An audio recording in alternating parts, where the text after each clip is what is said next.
حضرت سیدنا امام حسین رضی اللہ تعالیٰ عنہ کی شہادت کے حوالہ سے یہ اجتماع ہے۔ امت مسلمہ کچھ آزمائشوں کا شکار ہے، کچھ ہمارے ذہن اس طرح کے ہو گئے، عام آدمی سے لے کر بڑے آدمی تک کہ کوئی بات بڑی جلدی ہمارا ذہن قبول ہی نہیں کرتا۔ کسی دوسرے کی طرف جانا یا کوئی اور بات کرنا یہ تو بڑی لمبی بات ہے، عام جو سادی باتیں ہیں وہ بھی ہمارے ذہن مشکل سے قبول کرتے ہیں، چونکہ شکوک اتنے ڈال دیے گئے ہیں، شک اتنا پیدا کر دیا گیا ہے، تفریق اتنی ہے، بدگمانی اتنی ہے، بری سوچ اتنی زیادہ ہے، بڑی مشکل ہے لوگوں کا کچھ چیزوں کو قبول کرنا۔ ہم لوگ جو ڈیوٹی کرتے رہتے ہیں تھوڑی تھوڑی، تو ہم اصل میں اذان دیتے ہیں، صرف اذان دیتے ہیں کہ چلو بتا دیں لوگوں کو کہ نماز کا وقت ہو گیا ہے، باقی اس سے زیادہ ہم اپنی حیثیت نہیں سمجھتے۔ اذان دینا ذمہ داری ہے، تو اللہ تعالیٰ جب تک موقع دے گا اذان ہوتی رہے گی۔ کچھ لوگ صحابہ کے بارے میں کمزور جملے بولتے ہیں، غلط باتیں کرتے ہیں، کچھ اہل بیت نبوت کے بارے میں غلط باتیں کرتے ہیں، یہ صرف سنی ہے جو حق چار یار کا نعرہ بھی کھل کے لگاتا ہے، اور یہ نعرہ حیدری یا علی بھی کھل کے لگاتا ہے۔ یہ اللہ نے صرف ہمیں مقام، وہ الگ بات ہے کہ ہم لوگ سننے کو تیار نہیں، سمجھنے کو تیار نہیں کہ اللہ نے ہمیں مرتبہ کتنا عطا فرمایا ہے۔ یہ صرف ہماری امام حسین کی شہادت کا کچھ تھوڑا سا پس منظر۔ شہادت ہمارے ہاں بیان ہوتی ہے اس انداز میں کہ لگتا ہے کہ کسی مظلوم بندے کو کسی نے پکڑا ہوا تھا تو وہ سارے اسے مار رہے تھے اور وہ منتیں کر رہا تھا کہ مجھے نہ مارو، اتنی ہائے ہائے کی جاتی ہے کہ محسوس ہوتا ہے کہ امام علی مقام بڑے پریشان تھے کہ کسی طریقے سے، اور ان کا خاندان بڑا تکلیف میں تھا کہ جلدی کہیں کربلا سے نکل جائیں۔ حالانکہ اس دھرتی پہ، اس کائنات پہ صبر، شجاعت، استقامت اور حوصلہ جس سے کائنات سیکھے گی وہ صرف امام حسین ہی ہے۔ اتنے بڑے صابر آدمی کے بارے میں اس طرح کا رویہ اختیار کرنا کہ وہ تو گویا اس طرح کر رہے تھے کہ بس کسی طریقے سے میری تو یہ امام حسین کی مظلومیت سنا کے لوگوں کو اس طرح کا کر دیا جاتا ہے، یہ انداز بتایا جاتا ہے کہ شاید واقعہ کربلا رونے دھونے کا نام ہے، حالانکہ بات یہ نہیں ہے۔ یزید کی لشکر جو امام حسین کے مقابلے میں آیا، امام حسین کے لشکر کی تعداد 72 تھی، تو یزید نے 22,000 آدمی، مجھے بتائیے 72 کا 22,000 سے کو مقابلہ ہوتا ہے؟ بولیے۔ عمر بن سعد نے پھر عبید اللہ ابن زیاد کو لکھا کہ 22,000 بندے تھوڑے ہیں، کچھ بندے زیادہ بھیج۔ تو عمر بن سعد کو عبید اللہ ابن زیاد کہنے لگے کہ تو پاگل تو نہیں ہو گیا، 72 کے لشکر کا 22,000 بھیجا، اور کتنا بھیجوں؟ تو اس نے کہا تمہیں یہ نہیں پتا یہ لوگ کون ہیں؟ یہ مولا علی شیر خدا کی اولاد ہے، ان میں ایک ایک شخص ایسا ہے جو 1,000 کے مقابلے میں لڑنا جانتا ہے۔ تو یہاں کمزوری دکھائی جاتی ہے، ہمارے بچے سمجھنے لگے ہیں کہ یہ شاید کوئی ایسی داستان ہے، اور اس طرح کا ماحول ٹی وی پہ میں دیکھ رہا تھا، اس طرح کا ماحول بنایا جاتا ہے جیسے کوئی خوف ہے، یعنی واقع کربلا کوئی ایسا واقعہ جسے دیکھ کے خوف طاری ہو جائے، بچے راتوں کو ڈرے، وہ اکیلے درخت دکھائے جا رہے ہیں اور تیر دکھائے جا رہے ہیں۔ او یار کیا قوم کی تربیت کر رہے ہیں؟ واقعہ کربلا حوصلے کا نام ہے، دلیری کا نام ہے۔ سنیں بات اصل میں کیا تھی، بڑے ٹھنڈے دماغ سے میری بات کو سمجھیے گا۔ حضرت مولا علی شیر خدا کے بعد مسلمانوں کے متفقہ امیر بنے تھے حضرت امیر معاویہ۔ انہیں امیر کس نے بنایا تھا؟ امام حسن نے، حضرت علی کے بڑے صاحبزادے۔ حضرت امام حسن نے ان سے صلح کی، انہیں خلافت دی، اور صحیح بخاری میں نبی پاک نے فرمایا تھا میرا بیٹا حسن سردار ہے، جب مسلمانوں کی جماعتوں میں لہو بہ جائے گا تو حسن ان کی صلح کرا دے گا۔ وہ صلح امام حسن نے کرائی، جناب امیر معاویہ امیر بن گئے۔ حضرت امیر معاویہ رضی اللہ تعالیٰ عنہ بڑا پیار کرتے تھے نبی پاک سے، بڑا احترام کرتے تھے حضور کے خاندان کا، ان کی جو اجتہادی خطائیں ہیں وہ اپنی جگہ پہ موجود ہیں، چونکہ امام حسن نے ان سے صلح کر لی، لہذا ہم بھی ان کے بارے میں کوئی جملہ کہنے کے مجاز، ہماری مجبوری امام حسن ہے، اس لیے کہ جسے امام حسن صحیح کہے پھر امام حسن کے ماننے والے کو اسے غلط نہیں کہنا چاہیے۔ حضرت امیر معاویہ رضی اللہ تعالیٰ عنہ کا جب وصال ہوا تو حضرت امام حسن پہلے ہی ان سے وصال کر گئے، آپ کو زہر دے دیا کہ آپ شہید ہو گئے۔ امام حسین موجود تھے، تو یزید کے بارے میں لوگوں نے کہا جناب امیر معاویہ سے کہ یہ ٹھیک ہے، مناسب ہے، اور بہادر ہے، دلیر ہے. وہ جو ہوتے ہیں نا خوش آمدی ٹولہ، ہمارے ملک میں جو اچھی خوشامد کرے اسے اچھی وزارت ملتی ہے، اچھی وزارت اسے دیتے ہیں. جو ذرا صحیح بدتمیز بھی ہو اور صحیح وکالت کرنے والا اسے وزارت صحیح دیتے ہیں. تو حضرت امیر معاویہ کے گرد بھی کچھ ایسے لوگ تھے، انہوں نے آپ سے کہا کہ یزید کو نامزد کر دیں. تو آپ نے یزید کو بلایا، حوالہ مجھ سے دیکھ لیجئے گا. بلا کے فرمایا کہ 3 بندوں کے سامنے اپنی خلافت پیش کرنا، اگر وہ تجھے مان جائیں تو امیر بن جانا، نہ مانے تو چپ کر کے گھر بیٹھ جانا. وہ 3 بندے کون ہیں؟ جناب عبداللہ ابن عباس، حضرت عبداللہ بن زبیر اور امام حسین رضی اللہ تعالیٰ عنہ. یہ وصیت فرمائی جناب امیر معاویہ. ہوا یہ کہ یزید جب امیر بنا نا، 2-3 چیزیں ہوتی ہیں جب کسی بندے کو قابو کرنا ہوتا ہے، 2-3-4-5 چیزیں ایسی ہوتی ہیں جس سے بندہ قابو آتا ہے. تو اس نے بھی فوری طور پہ، یزید نے دیکھا میرے لیے مسئلہ کیا بن سکتا ہے. ولید بن عتبہ اس وقت مدینے کا گورنر تھا. یزید نے اس کو خط لکھا کہ امیر عرب کا رواج آج بھی ہے کہ جب تک نئے خلیفہ کی بیعت نہیں ہو جاتی پرانے کے انتقال کی خبر ہی نہیں دیتے، اس کو رکھے رکھتے ہیں. یہ ان کا طریقہ ہے. وہ کہتے ہیں کہ ولی عہد اچھی طرح قبضہ کر لے پھر بتائیں گے. حضرت امیر معاویہ کا وصال ہو گیا، بتایا نہیں. یزید نے اب کیا کیا، چونکہ بڑا چلاک آدمی تھا، بڑا شاطر تھا، بڑا تیز تھا، بڑا عجیب اس کا مزاج تھا. یہ چلاک لوگ زندگی میں ہمیشہ دھوکہ کھاتے ہیں. چلاکیاں انسان کو گراتی ہیں اور اتنا منہ چھیل جاتا ہے کہ منہ پہچانا ہی نہیں جاتا. بندہ اپنے آپ کو رب رسول کے حوالے کر دے تو اللہ بڑی بہترین جزائیں عطا کرتا ہے. یہ لوگ تیزی دکھاتے ہیں بعض. تو یزید بھی تیزی دکھانے والا تھا. اس نے ولید کو خط لکھا کہنے لگا کہ فوری طور پہ عبداللہ ابن عباس کو بلاؤ اور اسے کہو میری بیعت کریں. یہ جو بیعت ہوتی تھی نا، یہ بھی سن لے کیا ہوتی تھی. یہ بیعت حلف ہوتا تھا. حلف کہ میں اللہ رسول کے نام پہ حلف دیتا ہوں کہ میں یزید کی اطاعت کروں گا، میں اس کے خلاف کوئی بغاوت نہیں کروں گا. کوئی یہ بیعت لوگ سمجھتے ہیں کہ بس ہاتھ پکڑنے کا نام بیعت تھا. اس بیعت کا متبادل جمہوری ملکوں کے اندر ووٹ آیا ہے، اس کا متبادل لفظ. تو کہا بیعت کرے. حضرت عبداللہ ابن عباس کو بھی بلاؤ، عبداللہ بن زبیر کو بھی بلاؤ، امام حسین کو بھی بلاؤ. امام حسین آدھی رات کے وقت بیٹھے تھے مسجد نبوی میں، چونکہ 5 نمازوں کی آپ امامت کرتے تھے. ہن اللہ خیر کرے جڑا نماز پڑھائے ہو مولوی تو جڑا ٹل پائے ہو پیر، جڑا مہینہ نہ نہائے چھوٹا پیر تو جڑا 6 مہینے نہ نہائے ہو بڑا پیر. کہتے بابا پہنچے ہیں، کڑے چھڑے جو پہن لیے. بھائی امام حسین تو نمازیں پڑھاتے تھے، مولا علی تو نمازیں پڑھاتے تھے، مسجد کے خطیب تھے. اب اس کو تو مولوی کہہ دیا جاتا ہے بیچارے کو. تو ملنگ کون ہوتا ہے جی؟ کہتے جڑا کپڑے کٹ پائے. کیا تماشا ہے، قوم جدھر دل کرتا ہے نکل جاتی ہے. امام حسین نماز پڑھا کے عشاء کی بیٹھے تھے. جناب عبداللہ بن زبیر. عبداللہ بن زبیر کون تھے؟ یہ نبی پاک صلی اللہ علیہ وسلم پھپھی کے پوتے تھے اور جناب صدیق اکبر کے نواسے تھے. حضرت عبداللہ بن زبیر اور جناب زبیر بن عوام عشرہ مبشرہ صحابی ہیں، ان کے بیٹے تھے. بہت زیرک آدمی تھے. یہ بھی امام حسین کے پاس بیٹھے تھے. عبداللہ ابن عباس بھی تھے جو حضور کے چچا کے بیٹے ہیں، اس امت کے پہلے مفسر ہیں قرآن پاک. یہ لوگ بیٹھے تھے. تو ولید نے ایک بندہ بھیجا، اس نے آ کے کہا جناب آپ کو گورنر صاحب نے بلایا ہے. تو عبداللہ بن زبیر کہنے لگے حسین اس وقت بلانے کی بات سمجھ میں نہیں آئی. تو امام حسین بڑے بصیرت والے تھے، اللہ نے بصیرت دی تھی. کہنے لگے عبداللہ آپ کو سمجھ نہیں آئی، مجھے سمجھ آ گئی ہے، امیر معاویہ وصال کر گئے اور یہ ہمیں جو بلایا گیا ہے نا، یہ یزید کی بیعت کے لیے بلایا گیا ہے.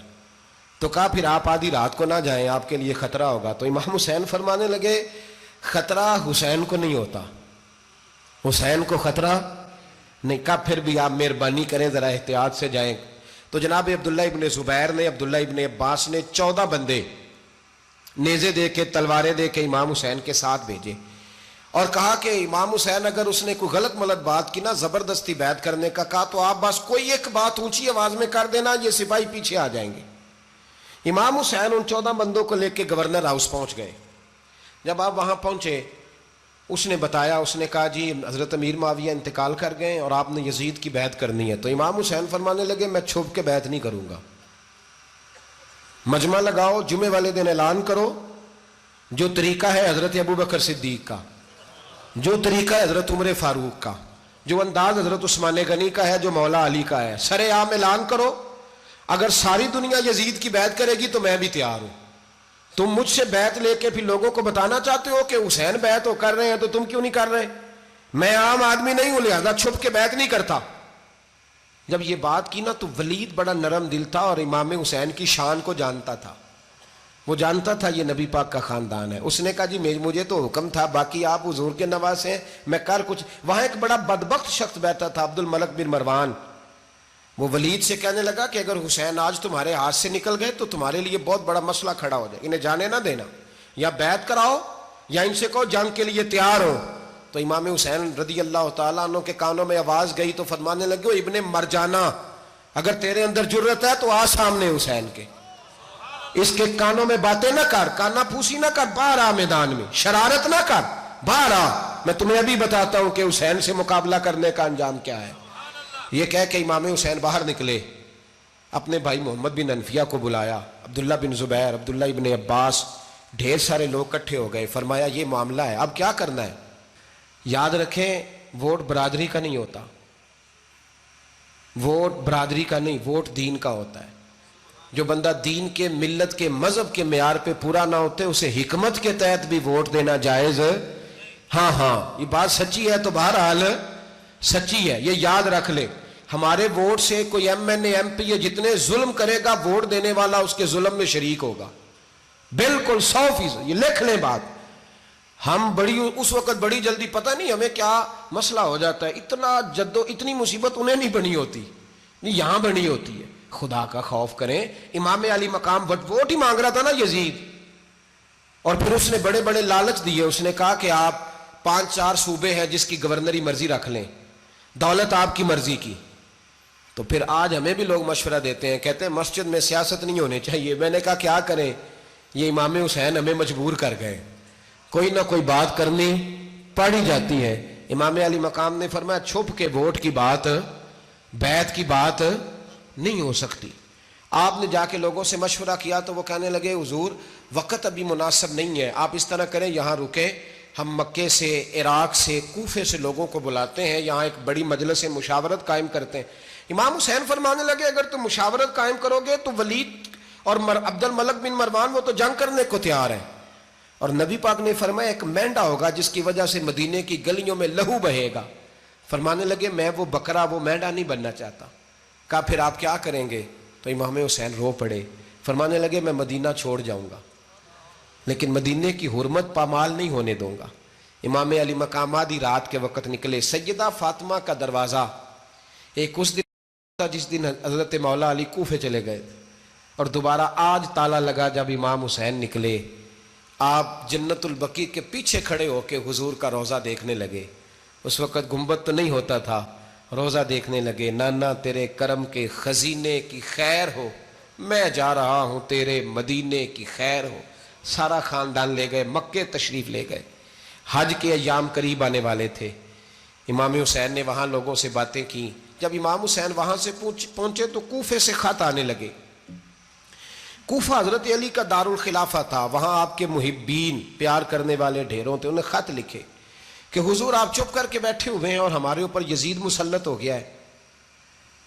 آپ اگر میدان میں نہیں نکلیں گے، آپ نہیں آئیں گے تو ہم اللہ کی بارگاہ میں شکوہ کریں گے کہ کوئی ہماری کمان کرنے کو تیار ہی نہیں ہوا. اور وہ خط 1 2 3 نہیں آئے، وہ خط اتنے تھے کہ 3 بوریوں میں بھرے تھے امام حسین نے، 3 بوریوں میں. اب مجبوری ہو جاتی ہے، حق کے لیے کئی دفعہ بات کرنا مجبوری ہوتی ہے. اگر نہیں کرے گا تو پھر اس کو بھی قبر میں جواب دینا پڑے گا. امام علی مقام رضی اللہ تعالیٰ عنہ نے مکے میں اب لوگوں کو جمع کیا مشورے کے لیے. ہر بندے نے کہا حضور وہ بلا تو رہے ہیں پر اپنے وعدوں کے پکے. بڑے کم لوگ ہوتے ہیں، بڑے کم لوگ، جسے زندگی ہو پیاری وہ یہیں سے لوٹ جائے. میرے قافلے میں شامل کوئی کم ظرف نہیں ہے. بڑے کم لوگ ہوتے ہیں جو ارادوں کے، وعدوں کے، ہمیشہ ساتھ چلنے کے پکے ہوتے ہیں. ورنہ بڑے لوگوں کو گرمی لگنے لگتی ہے، بڑے لوگوں کی مشکلات آتی ہیں، بڑے لوگ ایسے ہوتے ہیں جن کی مجبوریاں بن جاتی. کہا حضور وہ پکے نہیں، آپ نہ جائیں. ہر بندے نے کہا حالات ٹھیک نہیں، حالات گراؤنڈ ریالٹی صحیح نہیں. یہی مشورہ آج بھی ہر بندہ دیتا ہے، ابھی حالات نہیں. اتنے خراب حالات کبھی نہیں ہوئے تھے جتنے امام حسین کے دور میں تھے. لیکن فرمایا میں دین کے خلاف غلط حکمران کو مسلط ہونے کی اجازت غلط حکمران کو مسلط ہونے کی اجازت مزاحمت کروں گا، مخالفت کروں گا۔ امام کہنے لگے کوئی بات نہیں، وہ میرے ساتھ چلے نہ چلے لیکن میں کوفے جاؤں گا، وہ لوگ میرے ساتھ کھڑا ہونے کو تیار ہے تو وہ جھوٹ ہے یا سچ ہے پر میں چلوں گا۔ جب امام علی مقام نے اصرار فرمایا تو جو آپ کے قریبی صحابہ کرام کی اولادیں تھی ساری، یہ بھی اب بیماری ہے، کچھ لوگ کہتے ہیں جی صحابہ نہیں ساتھ چلے، تو میں کہتا ہوں اہل بیت نبوت کے تو کل افراد 21 تھے، تو 72 میں باقی اولادیں کس کی تھیں؟ وہ ساری صحابہ کی اولادیں تھیں، وہ سارے، پتہ نہیں کیوں اس طرح کا فلسفہ بیان کیا جاتا ہے جس میں حالات خراب ہو۔ حضرت سیدنا امام علی مقام کو جب بہت زیادہ کہا گیا نا تو امام حسین رضی اللہ تعالیٰ انہوں نے فرمایا چلو میں ایک کام کرتا ہوں، مسلم بن عقیل کو بھیجتا ہوں، حضرت علی کے بھتیجے ہیں، امام حسین رضی اللہ تعالیٰ عنہ کے چچا کے بیٹے ہیں، حضرت عقیل کے صاحبزادے مسلم بن عقیل، بڑے سمجھدار آدمی تھے، معاملہ فہم تھے، بڑے جری تھے، اتنا زبردست مشورہ کم لوگ دیتے ہیں جتنا حضرت مسلم بن عقیل دیتے تھے۔ ان کو بھیجا گیا کوفے۔ اب اس میں بڑی تفصیل ہے، وہ اپنے 2 بچے بھی لے گئے۔ جب وہ کوفے پہنچے نا تو کوفے پر جناب نعمان بن بشیر کی حکومت تھی، آپ گورنر تھے اور اہل بیت سے بڑی عقیدت رکھنے والے، نرم رویہ۔ عبید اللہ ابن زیاد کوفے کا گورنر نہیں تھا، یہ کسی اور علاقے کا تھا۔ جب آپ وہاں پہنچے تو نعمان بن بشیر نے دیکھا کہ حضرت مسلم بن عقیل آئے ہیں تو لوگ دوڑے ان کی بیعت کرنے، بھاگے، اتنے لوگ جمع ہوئے کہ ایک دن میں 17,000 آدمی نے بیعت کر لی۔ تو تم پتہ ہے نا جڑا الیکشن لڑنا ہوتا ہے راتی جیت کے سوندا ہے، وہ فاتح ہوتا ہے، ہر روز جیتتا ہے، پتہ اسی دن چلتا ہے جس دن الیکشن کا ریزلٹ اناؤنس ہوتا ہے۔ 17,000 آدمی ایک دن آیا۔ اب وہ جو امام مسلم بن عقیل کے وہاں نعرے لگانے والے تھے کہنے لگے حضور یہ پہلے دن کی کارکردگی ہے، 2-4 دن میں دیکھیے کیا ہوتا ہے۔ 2-4 دن میں کیا ہوا، 40,000 آدمی نے بیعت کر لی۔ اب وہ 40,000 بندہ تیار ہو گیا۔ ادھر سے جو یزید کے وفادار تھے انہوں نے خط لکھا یزید کو کہ تو نے بڑا نرم آدمی گورنر بنایا ہے اور 40,000 بندہ چلا گیا حسین کی طرف، اگر ایک دن مسلم بن عقیل اور رہے تو جو تمہارا گورنر بیٹھے ہیں نا جناب نعمان بن بشیر، ان کو گورنر ہاؤس سے نکال کے مسلم بن عقیل قبضہ کر لیں گے، تو چپ کر کے بیٹھا ہے۔ یزید بڑا تیز تھا، اس نے ایک آدمی گھوڑے پہ دوڑایا۔ عبید اللہ ابن زیاد ایک اور علاقے کا گورنر تھا پر بڑا ظالم سا بدماش تھا، بڑا سخت گیر آدمی تھا۔ اس کو کہا کہ تو پہلے ایک صوبے کا گورنر ہے، جا تجھے دوسرا صوبہ بھی دیا۔ اس طرح کار فوری طور پہ کوفے پہنچ اور جا کے مسلم بن عقیل کو گرفتار کر، جو آدمی ان کا ساتھ پھر بھی دے اسے قتل کر دے۔ اس نے کیا کیا، وہ آدھی رات کو آیا، منہ چھپایا، جبہ پہنا، لوگ سمجھے امام حسین آ گئے۔ بہت سارے لوگوں نے اس کے نعرے بھی لگائے۔ وہ چپکے سے داخل ہوا اندر، اور چپکے سے داخل ہو کے اس نے سب سے پہلا کام یہ کیا کہ نعمان بن بشیر رضی اللہ عنہ کو معزول کیا، کوفے کے گورنر ہاؤس پہ قبضہ کیا۔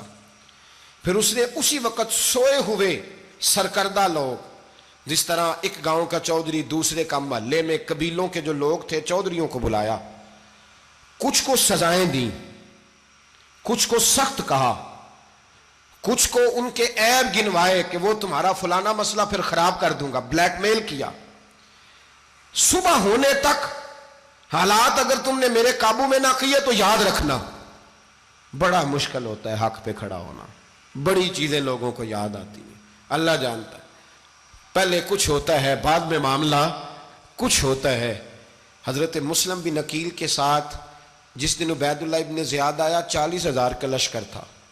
اگلے دن صبح ہوئی، اگلے دن تو یہ حال ہو گیا کہ آپ جب کوفے کی جامع مسجد میں ظہر کی نماز کے لیے گئے تو 5-7 ہزار آدمی نماز پڑھنے آیا، اور جب مغرب کا وقت آیا تو لوگوں نے چند ہزار لوگ رہ گئے، نماز کی نیت باندھی۔ ایک مسئلہ بھی سمجھ میں آئے گا، لوگوں نے نماز کی نیت باندھی تو حضرت مسلم بن عقیل امامت کر رہے ہیں، ہاتھ باندھے ہوئے ہیں، تو بہت سارے لوگوں نے پیچھے ہاتھ چھوڑ دیے۔ ایک بندے نے دوسرے سے پوچھا وہ ہاتھ کیوں نہیں باندھتے؟ کہنے لگے اگر عبید اللہ ابن زیاد کے کسی بندے نے دیکھ لیا نا تو ہم اسے کہیں گے ہم تو نماز پڑھ ہی نہیں رہے تھے، ویسے ہی کھڑے تھے، ہاتھ ہی نہیں باندھے سرے سے۔ جب نماز کی امامت باندھی تو 10-11 صفیں تھیں۔ جب مسلم بن عقیل رضی اللہ تعالیٰ عنہ نے سلام پھیرا تو پیچھے بندہ ہی کوئی نہیں تھا۔ حضرت مسلم بن عقیل کو گرفتار کیا گیا۔ عرب کا رواج تھا دشمن کو سخت سزا دیں تاکہ باعث عبرت بنے۔ بہت اونچا